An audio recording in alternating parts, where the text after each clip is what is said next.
Hello दोस्तों, रोज़ की तरह आनंद लिखनी ब्लॉग में सबका अभिनंदन है, स्वागत है।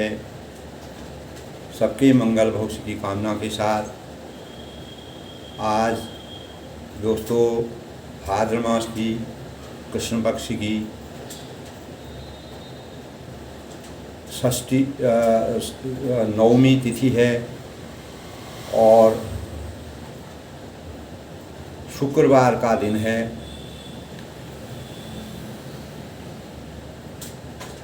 इस दिन के अवसर पर मैं सबके मंगल भविष्य की कामना करता हूँ। सबका मन खुश रहे, सबके भाव अच्छे रहें, सब लोगों के ऊपर भगवान का आशीर्वाद बने रहे, सब लोग अच्छे मार्ग का अनुपालन करें। दोस्तों, हमारे जीवन में अनेक प्रकार की कठिनाइयाँ पारिवारिक स्तर से उसको किस प्रकार से एक संबल के रूप में उसकी समझ से अपने संयम से उसको दूर करना चाहिए और किस प्रकार से हम अपने को संयमित कर सकते हैं। सबसे बड़ी बात यह है दोस्तों, आज रामचरितमानस का शत्रुपा और मनु जी ने जिस प्रकार से वैराग्य लिया और वह भगवान के चरणों में समर्पित हो गए।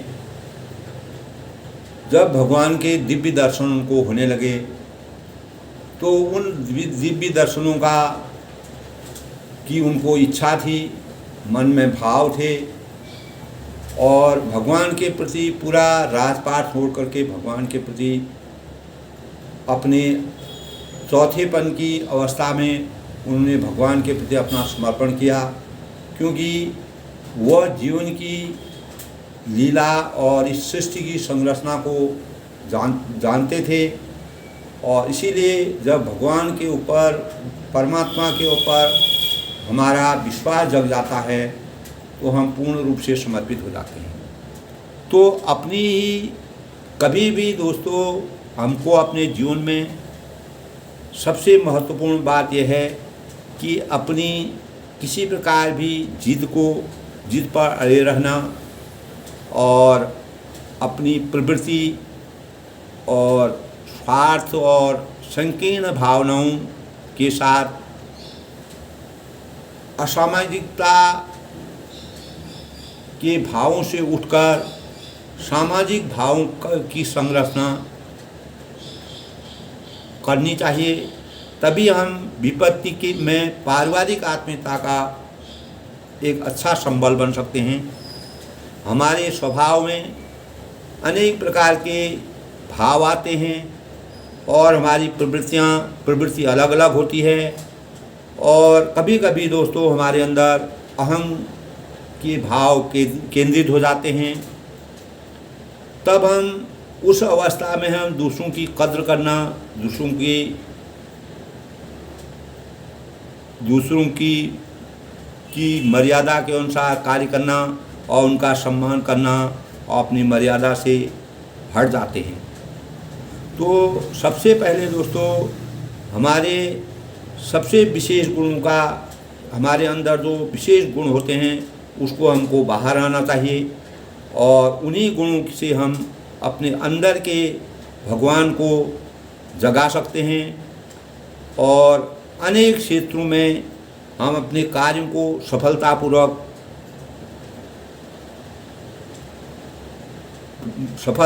उसका परिणाम प्राप्त कर सकते हैं।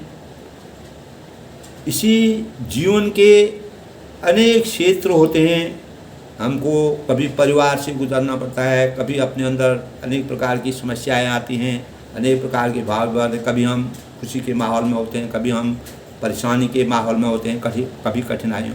तो सबसे बड़ी चीज़ है दोस्तों तो हमको अपने संयम को नियंत्रित रखने की आवश्यकता है और अपने हठधर्मिता के भावों से दूर रखना है। अपनी प्रतिष्ठा के से कभी भी खिलवाड़ नहीं करना चाहिए। हमारा पारिवारिक प्रजातंत्र में अपनी भूमिका बहुत ही अहम माना रखती है, क्योंकि घर के सारे जो हमारे सदस्य होते हैं वह भी अपनी बात पर अगर अड़ जाते हैं तो वापस कभी कभी क्या होता है, इस प्रकार के जो है पारिवारिक विपदा अनेक प्रकार के आजकल के परिवेश में ऐसा दिखने को मिलता है। तो दोस्तों, अपने उम्र के पड़ाव के साथ जैसे जैसे हमारा जीवन आगे बढ़ता है तो हमको सब कुछ करने के बाद एक समय भगवान यानी अपनी सादगी से, समानता से प्रत्येक मानव के प्रति आत्मभावना, प्रेम, आत्मीयता और त्याग और उदारता तथा अनुशासन निष्ठा जैसे सद्गुणों से अपने को अलंकारित करना चाहिए। और ऐसे इस प्रकार के जीवन को अगर हम अपना जीवन इस प्रकार का बना लेते हैं तो हम अनेक प्रकार के जो दुख हैं, संताप हैं, कष्ट हैं और विपत्तियां हैं वह हमारे लिए संबल का काम करती हैं, हमारे जीवन को चरितार्थ कर देते हैं, हमारे जीवन में आमूलचूल परिवर्तन कर देते हैं। और कभी कभी हमारे जीवन में अनेक प्रकार के आर्थिक अभाव आ जाते हैं, अनेक प्रकार की परेशानियाँ आती हैं नहीं, तो अपने को उसी के अनुसार अपने जीवन को परिवर्तन करना और किस प्रकार से हमको अपने को संयम रखना है। समस्याओं के निदान के लिए हमको अपने मस्तिष्क को और अपने विचारों को और सभी के साथ अपने भावों का सम्मिश्रण करके उसका निदान निकालना चाहिए। तो दोस्तों, विपत्ति में अनेक प्रकार के पारिवारिक है, सामाजिक है, राजनीतिक है, अनेक प्रकार के विवाद कभी कभी आ जाते हैं। अगर हमारे अंदर प्रेम भाव होगा, अनुशासनबद्धता होगी, संयम होगा और अपनी आयु के अनुसार हम अगर लगातार आगे बढ़ते बढ़ते जब एक निश्चित बिंदु पर पहुंच जाते हैं तो हमको भगवान के प्रति समर्पण की भावना अवश्य होनी चाहिए। तभी हम संसार की जो अनेक प्रकार की विपत्तियों का सामना करके अपने मन को परेशान करते हैं, दुखी करते हैं, उससे हम अगर हमारे अंदर इस प्रकार के भगवान के प्रति प्रेम और भक्ति के भाव पैदा होंगे तो निश्चित ही हमारा जीवन सफल होगा। इसी प्रकार दोस्तों, शत्रुपा और मनु जिन्होंने जीवन भर अपना राजकाज किया, सब कुछ किया, अंततोगत्वा उनको अनेक प्रकार से भगवान की शरण मिली और भगवान ने उनको साक्षात दर्शन दिए और उन्हीं दर्शनों के अनुसार वह इस भवसागर के से भयमुक्त हो गए और इस भवसागर में वह जन्म मरण के उससे दूर हो गए और भगवान के सानिध्य में उनको स्थान मिल गया और भगवान के रूप का वही अपने मुँह से सुंदर वर्णन करते हैं। तब उन्होंने कहा, दोस्तों, पद राजीव भरन नहीं जाई, मुनि मन वैधु बसई नहीं माही, वाम भाग शोभति अनुकूला, आदि शक्ति छवि नहीं अनुकूला। यानी उन्होंने कहा कि जिसमें मुनियों के मन रूपी भौरे बसते हैं, जिनके शरीर में, जिनकी आभा में अनेक प्रकार के जो ऋषि मुनि हैं वह भौरों की तरह, जिस प्रकार भौरा फूल के चारों तरफ घूमता है उसी प्रकार भगवान के चारों तरफ मानव अपने कल्याण के लिए और जो ऋषि मुनि होते हैं, जो ज्ञानी लोग होते हैं, वह उनके सानिध्य में रहते हैं। भगवान के शरीर में और चरण कमलों का वर्णन करना हम अपने शब्दों से नहीं कर सकते हैं। भगवान के बाएं भाग में सदा अनुकूल रहने वाली यानी शोभा की राशि, जगत की मूल कारण रूपा आदि शक्ति श्री जानकी जी सुशोभित है। तो उस आभा को देख रहे हैं। मनु और शत्रुपा जो है वह दोनों जब वो आध्यात्म की तरफ उनका जीवन गया, उन्होंने पूरा राजपाट छोड़ के, तब वह भगवान ने उनको दर्शन दिए, क्योंकि उनके अंदर भगवान को पाने की अपार क्षमता थी और अपार भक्ति और प्रेम के भाव थे। तो जा सुवंश उपजई गुण खानी अगणित लक्ष्य माँ ब्रह्मानी मुकुट विलास जासु जग होई राम बाम सीता हो। यानी जिसके अंग से गुणों की खान अगणित लक्ष्मी, यानी जब जानकी जी का वर्णन करते हुए कहते हैं तुलसीदास जी ने इस सृष्टि की रचना के लिए मनु और शत्रुपा के मुखार बिंदु से भगवान रामचंद्र जी और उनकी मर्यादा और श्री जानकी जी का बखान किया है, जिनके अंश में गुणों की, जिनके गुणों की खान हैं और अगणित असंख्य लक्ष्मियों के समान उनकी आकृति है। पार्वती ब्राह्मणी और त्रिदेवों की शक्तियाँ हैं, उनमें संपन्न हैं और वह उनके भौं के इशारे से जगत की रचना हो जाती है। तो वह इस प्रकार के दोस्तों, जब वन के समय सीता जी जाती हैं तो वन में जाते हुए रास्ते में जब गांव के लोग या ग्रामीण लोग उनके दर्शन करने के लिए व्याकुल होते हैं, वह पूछते हैं कि ये कौन कौन है, तो केवल वह आँखों के संकेतों से अपने पति और अपने देवर लक्ष्मण जी का ये भावों को बताते थे। और वह एक मर्यादा का प्रतिमान है तथा शोभा की राशि जगह और भगवान के स्वरूप शक्ति की का वर्णन करती थी अपने आँखों के इशारे से। सीता जी श्री राम जी की बाईं और अर्धांगिनी, हमेशा पत्नी जो होती है वह पुरुष की अर्धांगिनी होती है। हर व्यक्ति में भगवान का वास होता है। सभी समुद्र हरि रूप बिलोकी, तब वह उनके पूरे शरीर का उनकी महामहिम शक्ति का और उनकी दिव्य शोभा का वर्णन कर रहे हैं और उनके विराट शरीर का वर्णन कर रहे हैं। तो छवि समुद्र हरि रूप विलोगी एकटक रही नयन कर रोगी चित वही सादर रूप अनुपा तृप्ति न माने मनु शत्रुपा। तब मनु और शत्रुपा अपने आप को तृप्ति नहीं मान रही, किसी भी भाव में उनकी तृप्ति नहीं हुई। जब इंसान हरि भक्ति में अनुरक्त हो जाता है तब वह यानी शोभा के समुद्र श्री हरि के रूप को देखकर मनु और शत्रुपा जो थी वह नेत्रों में एकटक उनको देखने का उनको मन हो रहा था और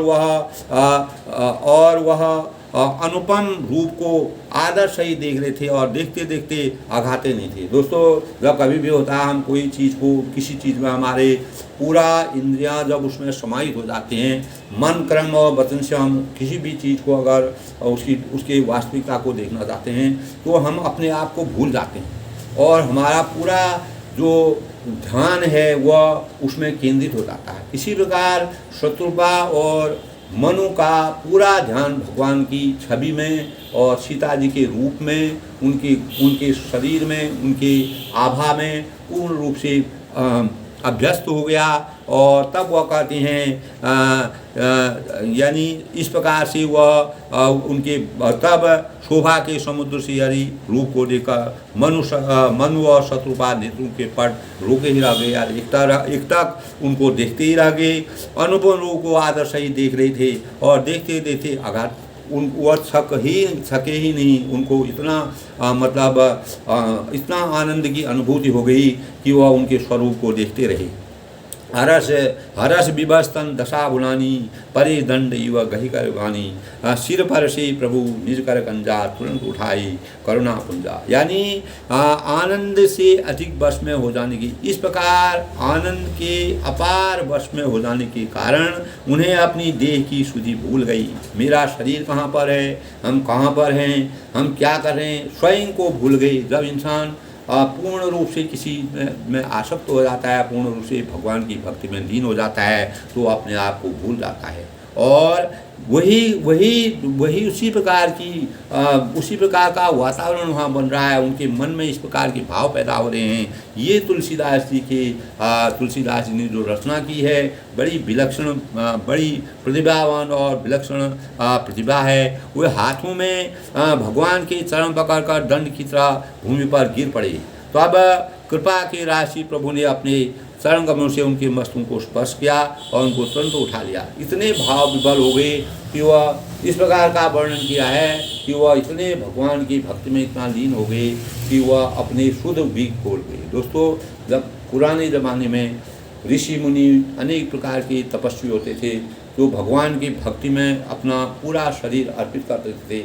सब सृष्टि की रचना के लिए भगवान ने मानवीय चेतना को ज्ञान प्राप्त करने के लिए, मानवीय चक्षुओं को खोलने के लिए और मानव जाति को अनेक सृष्टि की रचना को लंबे समय तक रचना करने के लिए भगवान ने इस प्रकार के अनेक प्रकरण हमारे सामने रखे हैं। इसी प्रकार शत्रुपा और मनु जी का चरित्र भी हमारे सामने रखा है, जो भगवान के चरणों में पूर्ण रूप से समर्पित हो गए।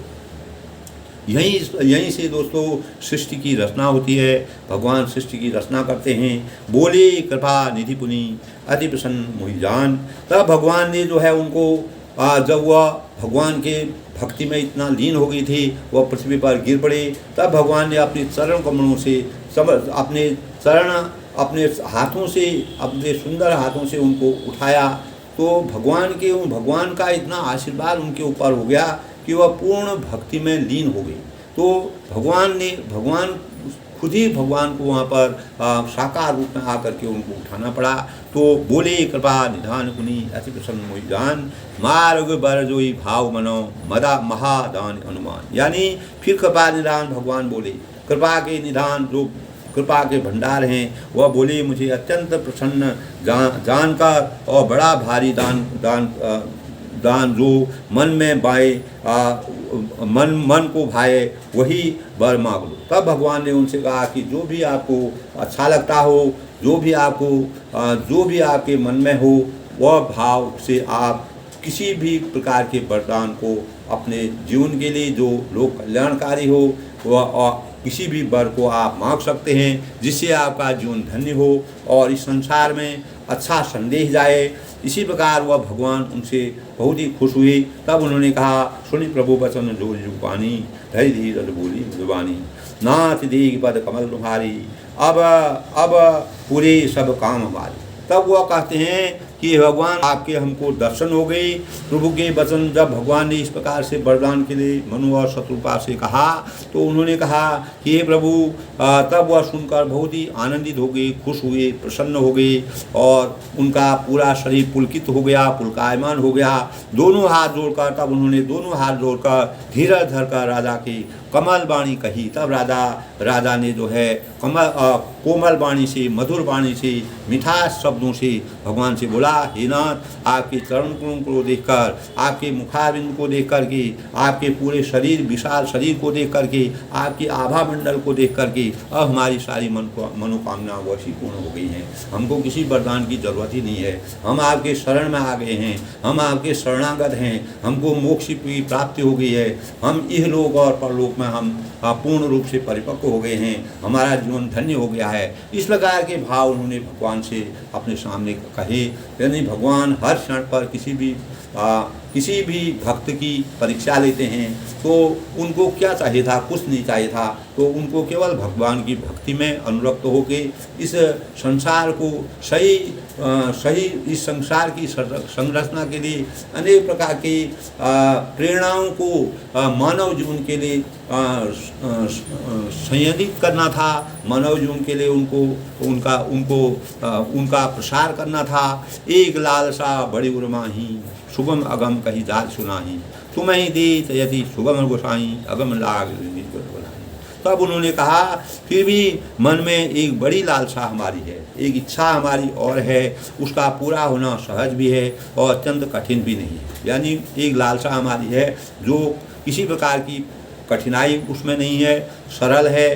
तो उन्होंने कहा इसी से उसने कहते और वह कहते भी नहीं बनता है। तो हे स्वामी, आपके लिए जो उसका पूरा करना बहुत ही सहज है, आप आसानी से उसको कर सकते हैं। तुम्हें दी ऐसी सुगम गोसाई अगम लाग मुहि निज बनाई। यानी पर मुझे अपनी कृपणता दीनता के कारण वह अत्यंत कठिन मालूम होती है। अपनी दीनता के कारण एक तरफ से मेरे को वह बहुत कठिन मालूम जाती है, आपके लिए वह सहज है लेकिन मुझे कठिन लगती है। इस प्रकार के भाव उन्होंने क्या कहा, जथा दरिद्र विबुध तरुपाई बहु संपत्ति मागत सकुचाई ता सुप्रभाव जान नहीं सोई तथा हृदय मम संशय होई। मैं जैसे कोई दरिद्र आदमी होता है जिसको कुछ नहीं मिलता है, जो परेशान रहता है, तो कल्पतरु को पाकर, यानी जिस प्रकार कोई दरिद्र होता है जिसके पास कुछ नहीं होता है, अगर वह कल्पतरु को पा जाता है जिसमें सभी चीज़ उसको विद्यमान है। कल्पतरु जो है संसार में एक ही होता है दोस्तों। तो वह अगर वृक्ष के समान जिसको मिल जाता है, एक यानी डूबते को तिनके का सहारा, यानी कोई भी डूबता हुआ आदमी है उसको अगर तिनका का भी मिल जाता है तो उसका भी सहारा मिल जाता है। इस प्रकार से आप हमारे लिए डूबते को तिनके के सहारे के बराबर हैं। यानी दरिद्र इंसान कोई होता है, वह अगर कल्पतरु को पा जाता है तो वह द्रव्य मांगने में संकोच करता है, किसी प्रकार का द्रव्य या कोई चीज़ मांगने में वह संकोच करता है, क्योंकि वह उसके प्रभाव को नहीं जानता है, कल्पतरु के प्रभाव को, द्रव्य के प्रभाव को नहीं। वैसे ही मेरे हृदय में संशय हो रहा है, इसीलिए मेरे हृदय में भी, मेरे मन में भी आपसे कोई चीज़ मांगने के लिए अनेक प्रकार का संशय हो रहा है। मैं भाव विभोर हो रहा हूँ, मुझे संशय हो रहा है। और सो तुम जानहूँ अंतर्जामी पुरो हूँ मोर मनोरथ स्वामी। आप अंतर्यामी हैं, आप इस संसार के सब कुछ जानने वाले हैं, आप आदि और अंत के बारे में सब जानते हैं, आप इस सृष्टि की रचना करने वाले हैं। सो तुम जानो अंतर्जामी, हे स्वामी आप अंतर्यामी हैं और इसीलिए उसे जानते ही हैं, आपको सब मालूम है। मेरा वह मनोरथ पूरा कीजिए, मेरी वह जो इच्छा है, मेरी जो भाव है, मेरी जो लालसा है, मेरी जो मनोकामना है तो आप पूरा करिए। हे राजन, संकोच छोड़कर मुझसे मांगो, तुम न दे सकूँ तो मेरे पास कुछ भी नहीं। यानी उन्होंने कहा कि तुम्हें न दे सकूँ, अगर मेरे पास और तुम्हारे देने लायक अगर वह नहीं भी, अगर मैं नहीं दे सकूँ तो मेरे पास तो कुछ भी नहीं है। भगवान ने इस प्रकार से कहा। तो दान शिरो मैंने कृपा निधि नाथ कहूँ सभी भाव, चाहूँ तुम्हें ही समान सुताओ प्रभु सुनो कहो। यानी तब राजा ने कहा, तब मनु ने कहा कि हे दानियों के शिरोमणि, यानी जो पूरे संसार का हित करने वाले, पूरा संसार का कल्याण करने वाले शिरोमणि जो हैं, हे कृपा निधान, हे नाथ, हे भगवान, मैं अपने मन का सच्चा भाव कहता हूँ, अपने मन वचन और कर्म से जो मेरे अंदर और भीतर दोनों जगह निहित है, मैं आपके समान पुत्र चाहता हूँ। यानी मुझे इस प्रकार की लालसा है कि आपके समान पुत्र की मुझे प्राप्ति हो, और प्रभु से भला क्या छिपाना है, और इस बात को मैं छिपा नहीं सकता हूँ। यानी वह इस संसार में ऐसे इस प्रकार के भाव उन्होंने कहे कि मुझे अगर इस प्रकार का पुत्र मिल जाएगा तो मेरे जन्म जन्मांतर तक मेरा अहोभाग्य होगा और मैं हमेशा के लिए जन्म मरण के इससे दूर हो जाऊंगा, मुझे मोक्ष प्राप्त हो जाएगी, और वह पुत्र जो है लोक कल्याणकारी होगा और लोगों के लिए हित करेगा, इस समाज का और आगे आने वाली सृष्टि की रचना करेगा, और उससे आपसे जैसे आपका जैसा अगर पुत्र मुझे प्राप्ति होगी तो उससे मुझे अपार सुख का अनुभव होगा। देख प्रीति सुने बचन अमोले ये मस्तु करमान बोली, आप शरीर खोजूं कहाँ जाई न पता तनय हो में आई। राजा की प्रीति देखकर और उनकी अमूल्य वचन सुनकर करुणानिधि भगवान बोले कि ऐसा ही हो, तथास्तु कह दिया उन्होंने कि ऐसा ही हो कि जो आप चाहते हैं वही आपको मिल जाए। हे राजन, मैं अपने समान दूसरा कहाँ जाकर खोजूं, यानी मैं अपने समान जो मेरा शरीर है, जो मेरा वह है, उसको मैं कहाँ जाकर के खोज सकता हूँ, उसकी मैं कैसे प्राप्ति कर सकता हूँ। अतः स्वयं ही आकर तुम्हारा पुत्र बनूंगा। तब भगवान ने कहा कि कभी न कभी मैं स्वयं ही आकर अगले जन्म में मैं आपका पुत्र बनूंगा, और मुझे खुद ही इस संसार से मुक्ति पा करके आपके वहाँ पुत्र रूप में आना पड़ेगा। इतनी मार्मिक और हृदय स्पर्शी भाव हैं तुलसीदास ने इस प्रकार का वर्णन किया है। तो मनु और शत्रुपा के हृदय में भगवान के समान ही पुत्र की चाह थी। तब भगवान ने जब उनसे तथास्तु कह दिया तो भगवान खुद ही समर्पित हो गए। उन्होंने कहा मैं पुत्र रूप में आपके वहाँ जन्म लूँगा, इस प्रकार के भाव कहे। और तब राजा ने कहा, हे दानियों के शिरोमणि, हे कृपानिधान, हे नाथ, मैं अपने मन का सच्चा भाव करता हूँ। तब उन्होंने अपने सच्चे भाव को कहा। तब उनके अंदर, भगवान रामचंद्र के अंदर अपार स्नेह की ज्वाला आ गई। तब उन्होंने उनको तथास्तु कहा, लेकिन उन वचनों का पालन करना भी उनके लिए नितांत जरूरी था। तब उन्होंने कहा कि अतः मैं स्वयं ही आकर तुम्हारा पुत्र बनूंगा, इस प्रकार की। और सतरूप ही बिलो कर जोरी, देख मांग बस को रूप जो वरुणाथ चतुर्भुज मांगा, सोई कृपाल मुझे अति प्रिय लागा। यानी उन्होंने कहा कि हे शत्रुघ्न जी को हाथ जोड़े और देखकर भगवान ने कहा, हे देवी, तुम्हारी जो इच्छा हो और सो वर मांग लो। तब उन्होंने मनुष्य तो कह दिया और शत्रुघ्न से भी कहा कि आपकी, हे देवी, आपकी अगर जो इच्छा हो उसको भी आप मांग सकते हो। तब शत्रुघ्न ने कहा, हे नाथ, चतुर राजा ने जो वर मांगा, हे कृपालु, वह मुझे बहुत ही प्रिय लगा। वही जो राजा मनु ने जो वर मांगा है, वही मुझे भी, एक ही शरीर था, एक ही अंग था, एक ही भाव थे, भगवान के प्रति समर्पित थे, तो उनको भी वही चाहिए था। प्रभु परम कुशोरी होती आई, तय भगत तुम्हें सुहाई, तुम ब्रह्मादि जनक जग स्वामी, ब्रह्म सकल और अंतर्जामी। यानी परंतु हे भगवान, बहुत ढिलाई हो रही है, यानी हमने आपकी बहुत खिंचाई कर दी है, इस प्रकार की वर मांग दिया है। यद्यपि हे भक्तों का हित करने वाले, हे पूरे विश्व के, पूरे संसार की इस महानाट्यशाला के जितने भी भक्त हैं, भक्तों के दिल में बसने वाले वह ढिलाई भी आपको अच्छी ही लगती है। आप ब्रह्मा आदि से भी पिता हैं, उत्पन्न करने वाले हैं। आप ब्रह्मा आदि के भी पिता, उत्पन्न करने वाले हैं, जगत के स्वामी हैं और सबके हृदय में भीतर की और सबके अंदर और भीतर की बातें जानने वाले हैं। इसलिए आप परम ब्रह्म परमात्मा हैं, आप ब्रह्म हैं, आप में ब्रह्म समाहित है। इस प्रकार के भाव शत्रुपा ने भी अपने मुखार बिंदु से भगवान रामचंद्र के अश्रमुजत मन संशय होई, कहा जो प्रभु प्रवान सुन होई, जे निज भगत नाथ तब वहीं, जो सुपा वही सुगति लही। यानी ऐसा समझने पर मन में संदेह होता है। तब उन्होंने कहा कि ऐसा होने पर मन में अनेक प्रकार का संदेह प्रकार तो होता है, फिर भी प्रभु ने जो कहा वही प्रमाण शक्ति है। भगवान के मुखार बिंदु से जो बातें आई वही संसार के लिए सत्य रूप में साबित होता है। मैं तो यह मानती हूँ कि हे नाथ, आपके जो निज जन हैं, जो आपके अपने लोग हैं, जो आपके नज़दीक रहते हैं, जो आपके सानिध्य में रहते हैं, वे जो अलौकिक और अखंड सुख पाते हैं, उनको अपार सुख की प्राप्ति होती है। उनको किसी प्रकार की कोई विषम परिस्थिति उनके आगे नहीं आती है। वह इस संसार की मोह माया से विरक्त हैं और आपके गुण से परिपूर्ण हैं। उनको किसी का राम राज्य की स्थापना में जिस प्रकार के राम राज्य की स्थापना में जिस प्रकार के भाव आम जनमानस को होता था, जिस प्रकार का आनंद वहाँ था, उस प्रकार के भाव वाले आपके सानिध्य में आते हैं और परम गति को प्राप्त होते हैं। और जो भी आपके सानिध्य में आता है वह इस संसार में परम गति को प्राप्त कर लेता है।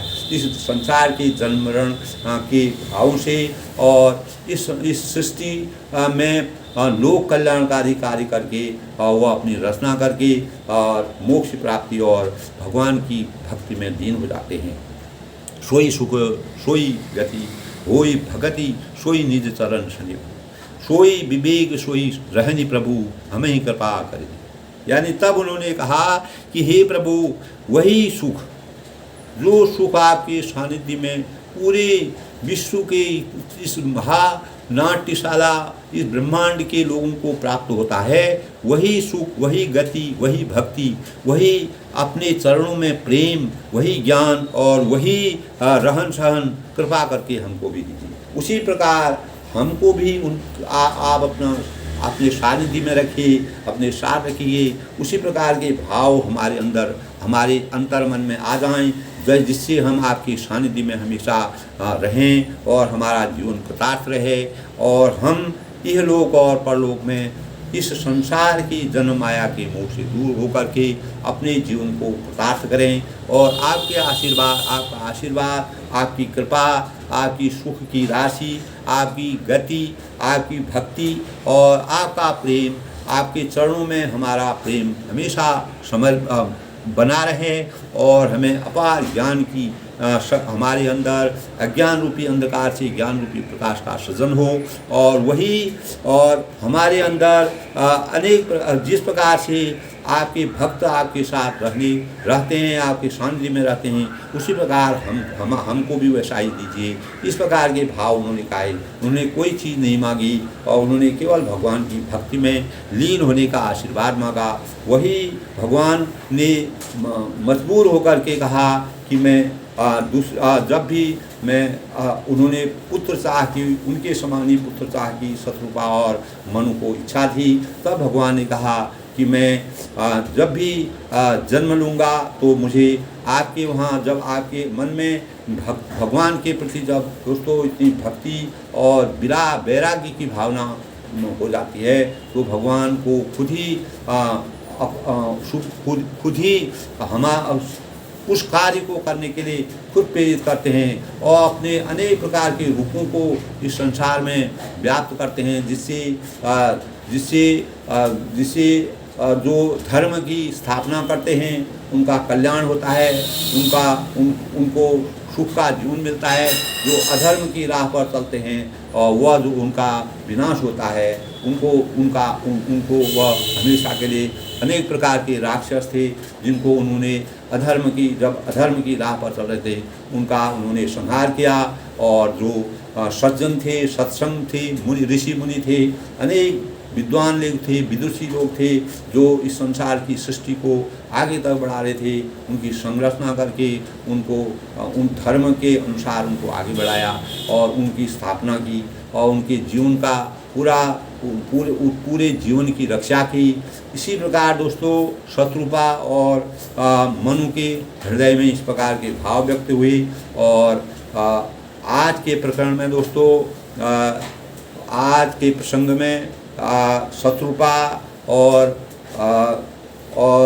मनु जी के मन में भगवान के प्रति अथाह प्रेम और भक्ति के भाव को समर्पण के भाव जो उत्पन्न हुए, वह उस प्रकार के भावों को तुलसीदास जी ने रामचरितमानस के सानिध्य से इस सृष्टि की संरचना करने के लिए शत्रुपा और मनु के भावों को इस सृष्टि में प्रकट किया, उनकी भक्ति को इस संसार में व्याप्त किया, उसकी व्याख्या की। और आगे के प्रसंग में दोस्तों, आगे के प्रसंग में देखिए क्या होता है, भगवान किस प्रकार जन्म लेते हैं और आगे का प्रसंग किस प्रकार का होता है। तो आज के प्रसंग में शत्रुपा और उनको भगवान ने वरदान दिया। वरदान में उन्होंने उन्हीं के समान पुत्र की चाह की और वह उसी के लिए भगवान ने तथास्तु कह दिया। इसी प्रकार अनेक बार शिव जी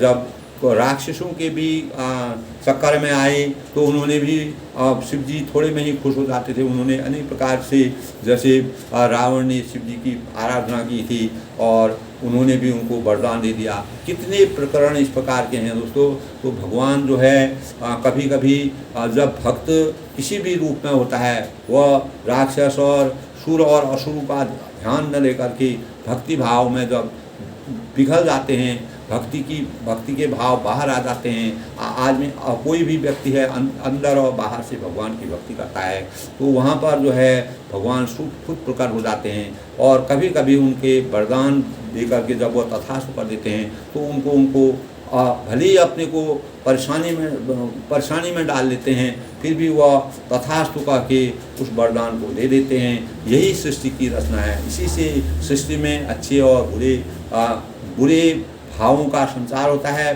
पता चलता है अच्छाई और बुराई में क्या अंतर है और किस व्यक्ति को किस प्रकार से वरदान देना चाहिए, वरदान का क्या आशीर्वाद होता है, भगवान कब वरदान देते हैं। जब हम मन वचन और कर्म से अपने अंदर और बाहर से भगवान के प्रति पूरी रूप से समर्पित होता रहते हैं तो भगवान साकार रूप में हमारे सामने प्रकट होते हैं। उनका स्वरूप अलग होता है, रूप अलग होता है, लेकिन हमको उसको समझने की शक्ति होनी चाहिए। हमारे मस्तिष्क में, हमारे अंतःकरण में भगवान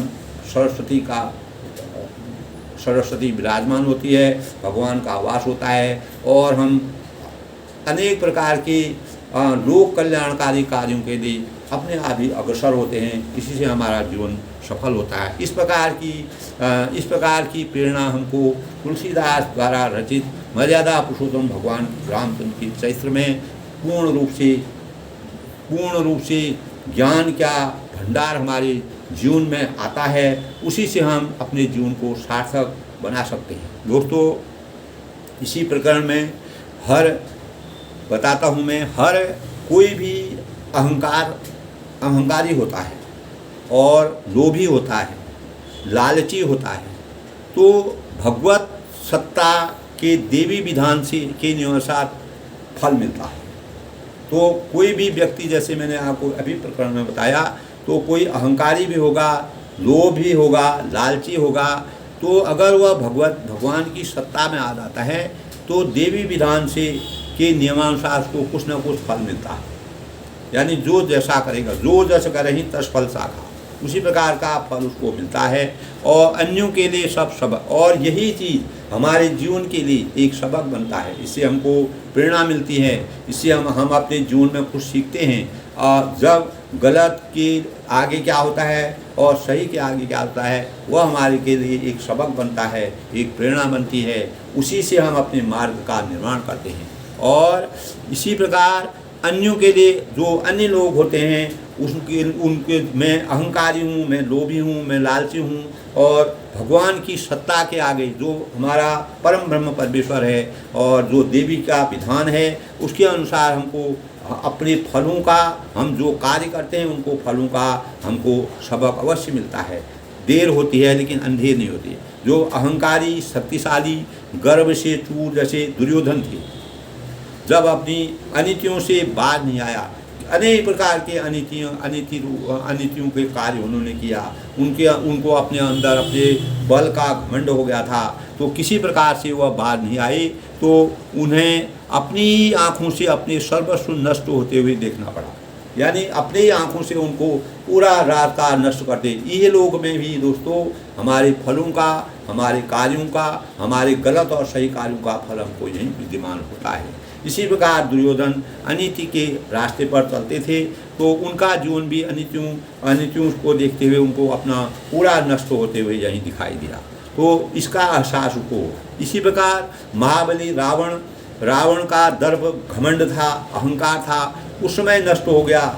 उस समय उनका पूरा अहंकार नष्ट हो गया जब सारा वैभव उनका सोने की लंका पूर्ण रूप से नष्ट हो गई और असहाय घायल अवस्था में रणभूमि में गिर पड़ा। भगवान रामचंद्र जी जो भगवान राम जी कहते थे छोटे छोटे बालक मेरा क्या कर लेंगे, लेकिन भगवान की शक्ति, भगवान किस रूप में कहाँ पर प्रकट होते हैं। तो रावण भी अपने इतने बड़े वैभव और इतनी बड़ी लंका को छोड़ करके और अहंकार और दर्प, घमंड से जो है उसका भी अंत हो गया और वह असहाय रूप में घायल अवस्था में रणभूमि में गिर पड़ा, उनकी भी मौत हो गई। जिससे बड़े बड़े देशों पर विजय प्राप्त, यानी अनेक बड़े बड़े देशों में विजय प्राप्त कर उन्हें बंदी बना छोड़ा था, अनेक प्रकार के लोगों को बंदी बनाया था।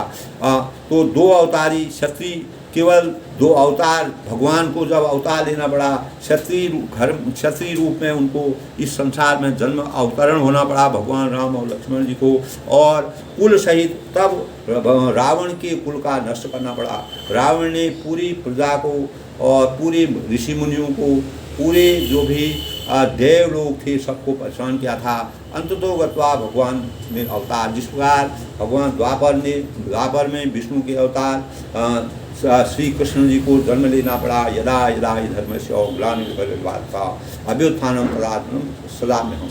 अभ्युत्थानम सदा में हम, यानी जब जब धर्म की हानि हुई और अधर्म की वृद्धि हुई तब भगवान श्री कृष्ण को जन्म लेना पड़ा। इसी प्रकार भगवान राम जी को इस संसार में अवतार लेना पड़ा, राम लक्ष्मण जी को।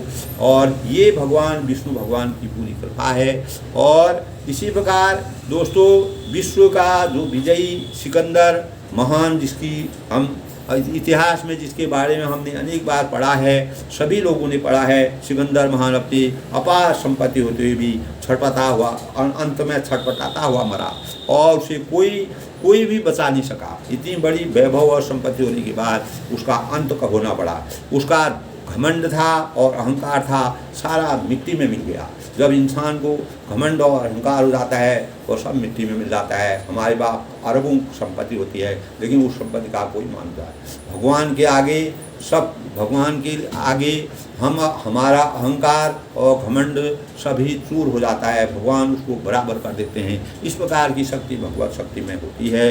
दुनिया की खुली पुस्तक है दोस्तों, इस संसार में भगवान की माया जो है खुली पुस्तक के समान है। और जो हमारे देवी जिस प्रकार के विधान हमारे इस सृष्टि में बने हुए हैं वह हमारे पूरे संसार की प्रक्रिया को सुधारने का और एक अच्छा पाठ पढ़ने का एक पाठशाला जैसे हमारे जीवन में आती है। और इस प्रकार के भावों को, इस प्रकार के प्रकरणों को अगर हम पढ़ते हैं, सुनते हैं और समझते हैं तो हर अहंकारी है, लोभी है, लालची है, हमारे मन में किसी प्रकार की इस प्रकार के भाव नहीं होंगे। और हमें भगवान के प्रति अपार भक्ति का हमारे हृदय में संचार होगा। हमें अहंकार इस जीवन में मनुष्य कुछ क्षण के लिए, यानी ये निश्चित है दोस्तों, मानव जो है वह शून्य में पैदा होता है और शून्य में ही चला जाता है, अपने साथ कुछ नहीं ले जाता है। अगर केवल वह ले जाता है, अगर हमारे अंदर भगवान के प्रति सही भक्ति है, हम भगवान के प्रति पूर्ण समर्पित हैं, हमारे भाव अच्छे हैं, हमें अहंकार, लोभ और लालच से हम दूर हैं, इस संसार की माया मोह से हम दूर रह करके भगवान की भक्ति में अगर वैरागी में अनुरक्त हो जाएं तो हमारा जीवन निश्चित ही धन्य हो जाएगा। इस प्रकार के अनेक लोगों ने, जब भगवान रामचंद्र ने अवतार लिया, भगवान कृष्ण ने अवतार लिया, अनेक प्रकार के भगवानों ने जब इस संसार में अवतार लिया तब उन्होंने जो है इसीलिए शत्रुपा और मनु जो थे उनको भी सृष्टि की कल्याण के लिए भगवान के समान पुत्र की लालसा मन में पैदा हो गई। यानी उनके मन में यही था कि ऐसा पुत्र अगर संसार में किसी को मिल जाए तो उनका अहोभाग्य हो जाएगा, वह धन्य हो जाएंगे, वह इस संसार की मोह माया से विरक्त हो जाएंगे और सृष्टि की रचना बहुत ही अच्छी चलेगी, इस संसार का सृजन होगा। और दोस्तों, अपनी वाणी को विराम देते हुए सबके मंगल भविष्य की कामना के साथ आज के प्रसंग में बस इतना ही। कल आगे का प्रसंग कल के लिए सबको, बड़ों को मेरा नमस्कार, छोटों को मेरा आशीर्वाद, सबके मंगल भविष्य की कामना के साथ आज शुक्रवार का शुभ दिन, सब लोग खुश रहें, प्रसन्न रहें और सब पर भगवान का आशीर्वाद बने रहे। सबकी मंगल कामना के साथ सबका धन्यवाद।